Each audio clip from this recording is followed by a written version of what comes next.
Hello everyone, আজ হলো Sunday আর আজকে তোমাদের একটা মিনি ব্লগ পোস্ট করছি। এখন হচ্ছে আমি আর তোমাদের দাদাভাই বেরিয়ে পড়েছি একটু ঘুরতে, কারণ অনেক দিন কোথাও যায়নি দুজন। আর চলে এসেছি আসানসোল সেন্ট্রাম মলে। আর মলে ঢুকেই প্রথমে চলে এসেছি ফুড কোর্টে, কারণ একটু এত গরম লাগছিল।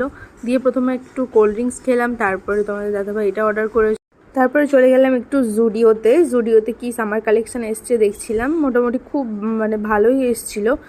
আর দেখছিলাম কিন্তু সেভাবে কিছু কিনিনি, বললাম না এরকম প্ল্যান করে আসিনি। তারপরে গেলাম একটু থার্ড ফ্লোরে, তারপরে ঘুরে টুরে চলে এলাম আবার বাড়ির উদ্দেশ্যে। আর তারপরে গরম তো ভীষণ ছিল, আর ওই জন্য একটা আইসক্রিম কিনলাম, আর তোমাদের দাদাভাই কাজু সেকটা নিল। তারপরে বাড়ি চলে এলাম, আর এই যে ঢং করছিল। তারপরে আমি নিয়েছি টি শার্টটা আর এই ওয়েবস কটা নিয়েছি।